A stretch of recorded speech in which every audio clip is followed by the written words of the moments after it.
Siscci by R.L. Parker. Prologue. Threads of Night. Sorcia doubled over in pain, grasping her head as if it were about to explode. The other passengers barged past her, seemingly unconcerned with her affliction. They'd been trapped with her aboard the Daring Fawn for days and had witnessed her episodes enough to pay them no heed, something she sorely wished she was capable of herself. When the pain subsided, she found herself alone on the docks. In years past, Port Gandreas would have been bustling with activity, but from Sorcia's position on the docks, the town seemed nearly vacant, if not abandoned. 6 of the city's 7 docks stood empty. No dock workers had emerged to help unload the Daring Fawn, and the ship's crew had already gone ashore and vanished into the dark city streets. In recent years, the majority of the kingdom's trade had slowly shifted to land routes controlled by the warring fiefdoms in the south. Their constant shifts in power resulted in price wars to win Telrandosian business, as exports were a primary source of income for the war-ravaged nobles. Shipping goods to the north past unpredictable armies through pirate-infested waters became too expensive an operation by comparison. Trade had shifted to accommodate the times, leaving Port Gandreas struggling and driving many of its citizens to more profitable locations. Her arrival at such an underutilized port had been intentional. With her business in Pelragos complete, she'd set sail to Port Gandreas expecting precisely those circumstances. She needed to speak to her master, and that meant avoiding as much distraction as possible. The nature of her mission had meant her welcome in Pelragos was at an end, and neither the Kingdom of Herne nor the warlands to the south were viable options for her task. She studied the city for a brief moment as a dull throb returned, sending sharp pains through her left eye. Such pain had become part of her daily life, but the episodes were rarely this frequent. She wasn't sure if the escalation was his doing or not, but she intended to ask. Am I not a faithful servant?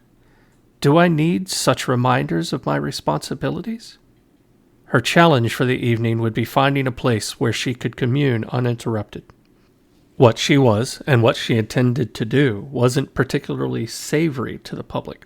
Being a witch wasn't against the law, but simple folk often treated her like a criminal once they discovered her true nature. Those that knew the truth stayed clear of their own accord, but she was in unfamiliar territory. Unless she planned to traipse around town, boldly declaring herself as a night witch, hoping her reputation had preceded her, discretion was her only option. She briefly pondered whether or not she could make it out of town to the small caves in the south. Suddenly, a familiar sensation emerged at the back of her mind, slowly increasing in intensity. I'll have to do it here. This isn't ideal, but I don't know how much longer I can last. I need answers. Growing more frustrated with each passing second, she descended the ramp off the docks and into the city streets. She hurried as fast as her old bones would let her, intent on finding a safe place from which to perform her ritual. The warehouses, office buildings, and small businesses closest to the docks had been boarded shut for several years, and slowly had been weathered by the cold, salty air. There was no doubt in her mind she could easily gain entry to the building of her choosing, but being arrested for breaking into a vacant building was the type of attention she was trying to avoid. She gripped her cane more firmly and paused for a moment as her vision blurred, her face contorting as the sensation yet again washed through her mind. Be patient, foul demon. You'll get your answers faster if you let me walk for 5 minutes without the unnecessary interruptions. Struggle as she might, she couldn't recall a time before the recurring pains. Were the pains present before her pact with Voxtra, or had they only surfaced after she signed the contract? The only thing she could be certain of was that the agony that once again swelled within her mind was far more intense than it had ever been. When she regained her composure, she continued at a slower, more methodical pace. Heading west along the first row of buildings, towards the far end of town, she studied the sights, sounds, and smells about her. The faint sound of music and chatter echoed between the buildings to the north. Hints of overly seasoned barley stew accompanied the cool night breeze. She rounded the corner to see the Argyle Elk Tavern on the far corner of the next intersection. A tavern wasn't an ideal location for a ritual, but unless she wanted to commandeer someone's home, she was out of options. Begrudgingly, she gripped her cane with purpose and gave in to her circumstances. The tavern was bustling with activity. Its noise and the stench of the patrons' recreational substances reached her well before she arrived at the door. Located on the farthest end of the longest street near the docks, few locals dared to approach the establishment, let alone walk in. Even with the preferable collection of unsavory travelers and sailors as its only patrons, no tavern was appropriate for what she planned to do. Biting back on her hesitation, she pushed the swinging doors open and stepped inside. The tavern's interior offered little in the way of improvement compared to the chilly night air outside. Small tabletop candles were the only source of light, which she supposed was wise considering the rowdy clientele. Rectangular holes in the exterior walls hinted at where windows had once been, long ago broken and never replaced. She made her way through the crowd as a cool breeze passed through the building, candle flames fluttering in its wake. Two colorfully dressed men played music at one end of the bar, standing on small crates so that all could see, not that anyone was paying attention to them. Most of the patrons yelled louder than normal, trying to be heard over the sound of a poorly played flute and the haphazard banging of a drum. The musicians played harder, trying to break through the din, driving crowd noise even higher from their efforts. The combination bode well for her plans, and her chances of being interrupted seemed slim. Perhaps this won't go as poorly as I expected. She hobbled directly behind the bar without pause or concern, and approached the bartender without being noticed. He was a tall, burly man, more than capable of defending his tavern should a patron take things too far. A quick tug on his vest sent him spinning toward her. Seeing a grown man of his size and stature with such a stark look of surprise on his face brought her joy. "I need a room, good sir," she explained. "You can't be back here," he yelled. "What?" she asked loudly, pretending she hadn't heard him. He grumbled angrily, wrinkled his face in frustration, and escorted her into the kitchen. Following closely behind her, he wasn't able to see the smirk on her face. Once they arrived, he closed the door and turned to face her angrily. "What?" he yelled, seeking her purpose for going behind the bar. "What?" she asked feebly, in the weakest, most elderly voice she could muster. "I don't have time for this." "I need a room on the top floor," she pleaded. "You barged behind my bar for that?" "My old bones need rest, and the noise is just so overwhelming. Can you put me up in the farthest room from the bar?" "The farthest room from the bar is at the Gandreas Inn, 16 blocks north. Go and leave me be. Stay out of my bar." "Oh, I don't think I can make it that far, not with all these coins weighing me down," she whimpered. "Nice try, now get out." She jingled the bag that hung at her hip to interrupt him. "I really do need sleep, kind sir. I can pay. I'm no vagrant. I would have stopped at the old Dirkish, but they seem to have closed. I already had to walk all the way here from the docks, alone, in the dark. Would you make an old woman walk 16 blocks to find a pillow?" "Fine. 6 silver. I only have one room left, and it's the most expensive." A cook barged past him and through the door to deliver a plate of food. No sooner did the door open than the sound of breaking glass echoed through the kitchen. The bartender gripped his towel so hard his knuckles went white. "Could you be a dear and help me up the stairs? These old bones—" "Let's get this over with." The room the proprietor brought her to was quaint if she'd ever seen such a thing. Situated on the 3rd floor, it was just far enough away to ignore the din below, but not so far as to pretend it didn't exist. After a quick look around to ensure it was large enough for her needs, she turned back to her escort. "Could you remove the bed?" she asked, smiling feebly. Knowing her request was unusual, she leaned heavily on her cane and presented the confused man with the saddest look she could muster. "These old bones are so used to the ground, you'd be doing me a kindness." "Why don't you just sleep on the floor beside the bed, then?" he countered. He could hear the beginnings of a fight brewing downstairs, and his patience was gone. "Oh, I wouldn't want to trip over it in the middle of the night when nature calls. I'd ruin your floor." "I don't want to be a burden," she said, feigning concern. "Like I said before, the Gandreas Inn is—" "An extra 10 silver for your troubles," she offered. She smiled again, pleadingly, hoping to play on his sensitivities. "Fine," he barked, as a crashing sound rang out from below. "I don't have time for this. Bertram will be up shortly to remove it," he finished with a sigh. She listened as the man barged down the stairs, yelling for his patrons to stop destroying the tavern. With a sigh, she made her way to the back wall and leaned against it to wait for Bertram. By the sounds of the tussle below, his arrival would take some time. The nagging sensation returned at the back of her mind, increasing in intensity until she could stand no more. She dropped her cane and hunched over, hands cupping her face. It was all she could do to avoid screaming in agony. Gasping, she dropped to her knees as the pain finally subsided. Voxtra better have answers. Dropping back onto her rear, she closed her eyes and thought back to her pact with Voxtra, trying to remember the specific words he'd used. There has to be a clue. The memories escaped her. She could sense that the event had occurred. She could feel it at the back of her mind. The memory was right there within reach, but she couldn't access it. The pact was real. She'd served her master for far too long for it not to be. So why couldn't she remember agreeing to serve? When she finally opened her eyes, the bed was gone, and she realized she'd never noticed Bertram's arrival. She'd been so lost in her thoughts, she'd missed both the bed's removal and the closing of her door. It wasn't like her to be so unaware. How long have I been sitting here? With the bed gone, the room was all but empty. The small bits of furniture that lined the walls would be inconsequential. Of critical importance was that she now had the floor space to do what she needed to do, commune with Voxtra. She grabbed her cane, braced herself, and pushed off the floor with all her might. Standing was such a trivial thing, often taken for granted by the young. She couldn't remember being young, and the act was far from trivial for her. Her age was yet another in a series of mysteries she hoped to resolve.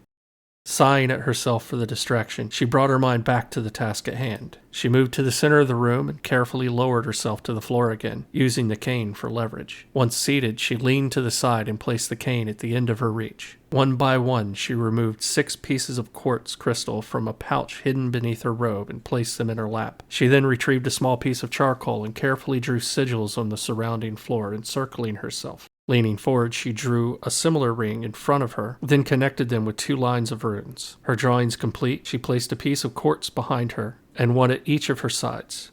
Finally, she placed the remaining 3 crystals around the smaller circle to form an opposing triangle. With the ritual space prepared, she closed her eyes and sank deep into meditative trance, preparing to reach out to her demonic lord. A deathly calm radiated from the core of Siscci's being. She could hear nothing but her thoughts, and slowly they too grew silent. Her mind pushed aside everything except for her breathing and her heartbeat. She then bent both to her will, slowing them to within an inch of her own death. She reached into the room with her mind, stretching further and further with each successive beat of her heart. Pulling with her will, she drew upon the shadows, as each pulse of her heart sent blood coursing through her veins. It pulled darkness toward the crystals. The umbral forces pulsed in waves, surging towards the crystals like ripples in a pond, flowing in reverse, pulsating in sync with her heartbeat. Smoky black tendrils drew into the crystals, their milky white structures turning black as ink. The room brightened as her power sapped the room of light's opposing force. When the room grew as radiant as the sun, her eyes shot open and a deep breath escaped her lips like a hiss. Pure, primal darkness poured from the gems, following the lines of runes and passing through each crystal in its path. With each circuit, the powers grew stronger, thicker, and taller, until the sigils underneath were no longer visible. The crystals rose into the air, hovering inches above the swirling darkness. The room grew brighter still. Diem noch thrall Voxtra, aj vog viel thu mouthax, diem noch Voxtra, chanted Siscci, repeating the words she'd used so many times before. Her voice sounded hollow, as if she were devoid of life. The shadows encircling the small circle of runes reached up and coalesced. Red, scaly skin came into view. Yellow, slanted eyes with thin, black lines for pupils peered through the shadowy cluster of power, piercing into her being. "What news have you?" asked the apparition. Its voice was deep and resonating, shaking the floor as it spoke. "The Trin shaman has been cursed. She knew nothing of the gate," she answered. "Then you have failed me again," growled Voxtra. "It is not I that have failed, it is you. Your agent supplied you with—" "Such insolence!" yelled Voxtra. "I serve you willingly, yet you act on unfounded claims like a reckless child. I do not beg for your approval. I do not grovel at your feet. You are so consumed with this mysterious gate that you fail to question the information your pathetic, useless agents bring you. You have but one faithful servant, and you dare punish me with your psychic assaults while I am but a minute late in—" "I am the source of your power." If I sought to punish you, would I not just take that which keeps you alive? That which you embrace, that which you hold so dear? He challenged. You are not the source of these pains? What pains? Asked Voxtra. She took advantage of the moment and drew upon Voxtra's full power. He screamed in rage as his essence streamed through the air between them. He attempted in vain to withdraw from their commune, but her sigils held fast. Reaching out with her mind, she used Voxtra's power to draw shadows from the rest of the tavern and the night beyond. The entire block brightened as she deprived the area of darkness, glowing like a beacon in the sky. She pushed the power deep into the recesses of her mind, seeking to break whatever barrier was preventing access to her memories. Perhaps behind the barrier was the answer, or the secrets to a cure for her pain. Perhaps the answer lay in her pact with Voxtra and the terms of the pact which she could no longer recall.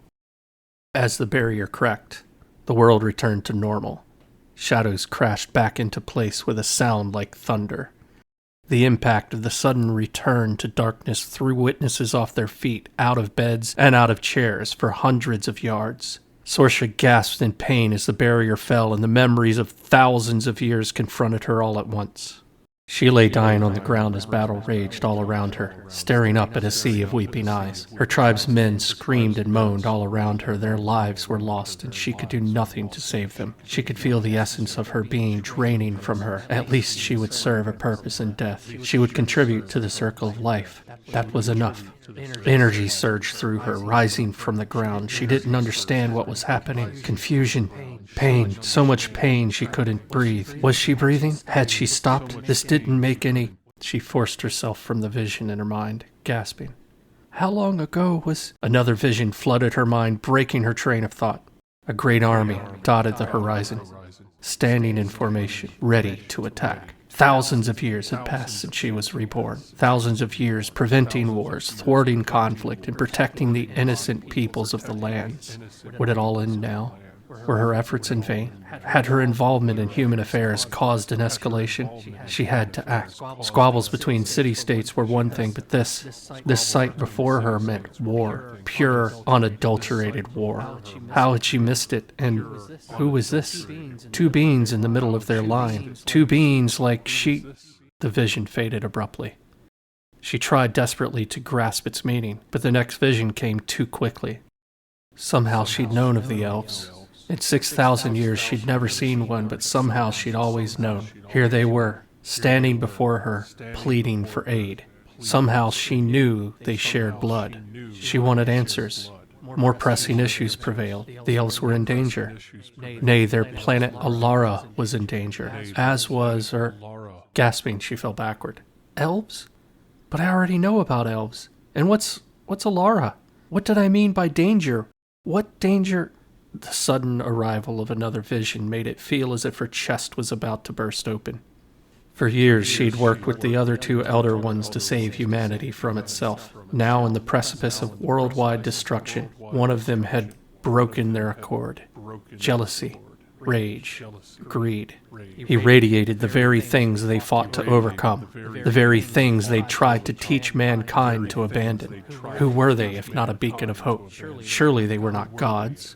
Did he think himself such? Was that his desire? Pain ripped through her as his spell tore flesh from bone, rendering her nearly to ash. She stood in defiance, willing her flesh to grow back, and blasted him with the whole of her power. He did not fall. He smiled back at her wickedly. Something had changed. He was the third of their kind and the weakest. How had he become so strong? The images of the two men rushed through her mind too quickly to discern their appearances. But she could feel who they were and feel a connection to them. One of them had meant quite a lot to her. I'm an Elder One? What does that mean? Who? An endless stream of memories flooded her mind in rapid succession. Someone had cursed her to wander the world, protecting great seals of power, seals that stole magic from her world and siphoned it to another. Seals that, if broken, would mean the destruction of everything and everyone. For nearly 5,000 years she served, living a decade at a time near each seal. Every 10 years, the seals moved her to the next seal against her will. She lost her memory with each transition and slowly regained it during her stay, only to repeat the cycle again. Nearly 500 fragments of memories flooded her mind one after another. Societies rising, societies falling, world wars, invasions, advancements she couldn't comprehend. At the end, everything had been for naught. It was humanity that broke the seals and caused the destruction of their world. Power was ripping her apart. Nay, it was ripping the entire planet apart. It was ripping them both apart, for they were one. She drew upon every ounce of power she or the planet could provide. She had to hold the world together just a little longer. The evacuation was almost complete. He would save them. He had to save them. She had to give him more time. Siscci screamed louder than her voice alone should have allowed. Unbridled power welled up from within as if released along with her memories. She was standing in a new world now. How much time had passed? Where was she? Who was she? Her memory was gone. A being approached. The 12-foot-tall, red-scaled being knelt before her. His black horns glistened in the orange light of the world's star. His yellow eyes pierced her inner being, seeing through her. He terrified her. You needn't be afraid, girl. I am here to offer you power. Power to save yourself from this place. Power to set me free, he explained. His voice made the ground tremble, but his tone put her at ease. He placed one massive hand on her shoulder, saying, I am Voxtra, Prince of... Voxtra! I met him in his home world, she gasped. Even free of the vision, she could still feel the weight of his hand, the heat of his breath, and the ground trembling as he spoke. The great cataclysm took my memory, and he exploited my weakness to lay claim to me. She didn't need his power. She was power. She could feel it deep inside her. It is he that draws power from me. She opened her mind, reaching out to Voxtra with her will. I am Siscci, the first of the Elder Ones. I will not be bound by you. With every ounce of her will and her rediscovered power, she pushed to break free of their bond. Voxtra had taught her the ways of sorcery and witchcraft. For decades she had lived in his world, learning to draw upon shadows and darkness. He had led her to believe that their pact granted her power. She'd been too weak at the time to understand the truth. Sorcery, he explained, bears limitations. You must consume a source of power to cast your spells. Thus, the power of a sorceress depends on the abundance of her source. Since I have taught you to harness the powers of darkness and draw from the shadows, your power will be without limit. She'd met Voxtra nearly 3,000 years ago, a fact that was now clear with the return of her memories. Through him she had learned to master both sorcery and channeling. For the one she drew upon shadows, and for the other she drew upon him. Neither source of power lay within her. As a sorceress, her powers were unmatched. She had traveled the whole of Erelon in Voxtra's service and had met no one as powerful as she. This power that rose within her was different. It was inside of her, generated by her own being, her soul. She could feel it within her, begging for release. Once again, she pulled upon the shadows with her will, drawing their power inside her. She channeled Voxtra, leeching his powers, pulling them within her and combining the two into one. Letting those powers continue to stream into her being, she reached down inside, seeking the forces that grew therein. Unbridled energies poured into her consciousness, intertwined with the shadows and the demonic. As the powers neared a strength she could barely contain, she realized another force was waiting just beyond her reach. It felt familiar. It invited her to partake. Memories rushed in as she touched the power she'd sensed. The fourth power crashed into her body, raw and uncontrollable. It was a force which she'd long ago learned to harness, a force she'd long ago forgotten she could. As the primal forces of life and death rushed into her, she combined them with the others. With a strength he had deprived her of for centuries, she channeled the combined magical forces towards Voxtra across the planes of existence with every ounce of her being. Voxtra calmly laughed at her attempt, slamming the ethereal link between them closed, forcing the energies to go elsewhere. Raw magical forces splashed back into Sorcia, throwing her through the window and down into the street. The powers of shadow, life, death, her soul, and her demonic host blasted through everything within 100 yards. The Argyle elk shattered violently. Shards of wood, iron, and glass rained down across several city blocks. Sorcia struggled to stand. Her entire body was in pain. Her brain felt as if it were melting. Chaos flooded her mind, carried by memories no living soul should experience. Eons of torture piled into her in an instant. The memories were foreign, twisted, and confused, as if their source didn't understand how to convey them. She felt the misery of her world, the suffering as two worlds violently merged in dimensional collapse. Still bound to its essence, she became the world's conduit, its memory, its voice. As her mind flailed, anxiously attempting to control and understand the flood of memories and emotions, she lashed out. "No more!" she screamed as energy burst forth from her chest.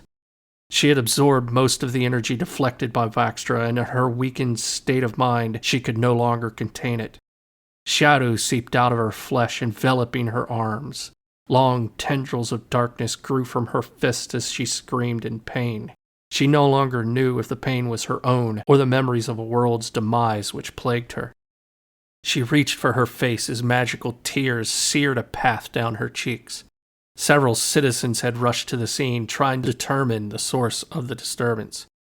The movement of her arms sent strands of shadow whipping through the air, slicing several bystanders in half. Screams of terror reached through the mind-numbing pain, drawing her temporarily back into the moment. Her eyes shot open, black with power. Her decrepit form straightened and drew upright. Her youth temporarily restored. She couldn't comprehend the destruction before her, the shards of buildings, the piles of dust, the pieces of corpses, or the shrieking, fleeing citizens. Her mind was no longer her own. Sorcia moved her right arm slowly, lifting her hand into the air. Her powers coalesced, centered on her outstretched palm. Guards raced toward her from all directions, many raised from their slumber and half-dressed. Citizens fled down the streets, pouring out of their homes in terror. She raised her palm toward the sky and slowly curled her fingers inward. Thin streams of ash rose from the surrounding area, crossed the distance to her, and collected in her raised palm. The guards' eyes wide in horror at the sight. Many attempted to flee. As she slowly closed her hand into a fist, her knuckles popped like snapping twigs. She turned her hand over as the rest of the guards second-guessed their approach. It was already too late. Sorcia opened her outstretched hand, letting the dust fall to the ground as a wave of dark energy burst forth, engulfing the entire city in an instant. Every living thing in Port Gandreas suddenly turned to ash. Sorcia's mind slowly returned to normal.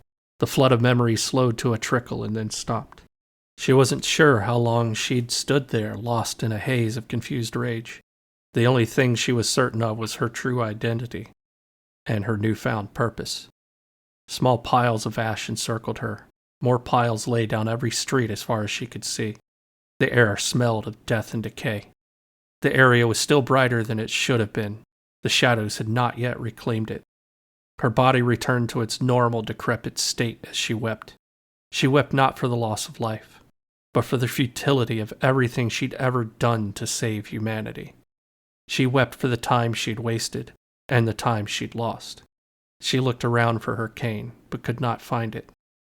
Hunching as she walked, she stumbled through the streets looking for a substitute. Finding a table leg from the tavern, she sighed and settled into her circumstances. That was when she remembered. Her life was not the only thing forgotten. "Connell," she said in recognition, then shook her head. "Kane," she corrected, remembering further. He was the elder one who had rebelled and fought against her.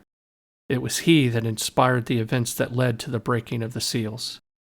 Cain had taken her memories on Melthax, causing her to meet and make a pact with Voxtra. Cain was coming to Erelon. It was he that sought the gate. "Not this time," she muttered. Slowly she walked out of the city, plotting and scheming. She remembered all of her past, even if the memories had come at great cost. It was time for her to leverage that past to protect Erelon from Cain, a man who could kill Erelon's gods. The forces of good alone would stand no chance. All her life she'd been good, and where had that gotten her? Where had that gotten the world? "No, I must find balance. I must cause balance. Only balance can defeat him. Only balance can save mortals from themselves." "What is evil anyway, if not a simple matter of perspective?" she'd once been asked. Those words resonated with her now. With a new perspective and a newfound purpose, she left the city and walked south. She cast her mind back to the man who had uttered those words. He'd uttered many things to her back in those times. He had known things he couldn't have known, seen things he couldn't have seen, and done things no man could do. He had questioned her reality and tried to convince her to be someone else. The man had pleaded with her to change her ways, or rather, not become something he feared. It was as if he knew she'd become what she had just become, eons before it happened. She decided to take heed of his pleas, but not for the reasons he desired. Instead, she would use the information laced within his words to effect change, to manipulate the world and push toward the only thing that could help its people defeat Cain. A balance had to be struck. Heroes need to rise on both sides. Nations must be founded. The sword must be reclaimed. Kingdoms must fall. The son of a god must be slain by his brother. She had a lot of work to do. A particular Tor was waiting to meet her, though it would be decades before he was born. Nevertheless, she had a mission now, and Voxtra was but a nuisance. They were still bound, and that would need to be addressed. However, after her display, she was certain he would bother her no more. "I will deal with him later." As she walked into the darkness, into the wilds beyond the city, she thanked the man who had set her upon her path. Without his interference, she might still be lost. "Thank you, Mordecai. We will meet soon enough."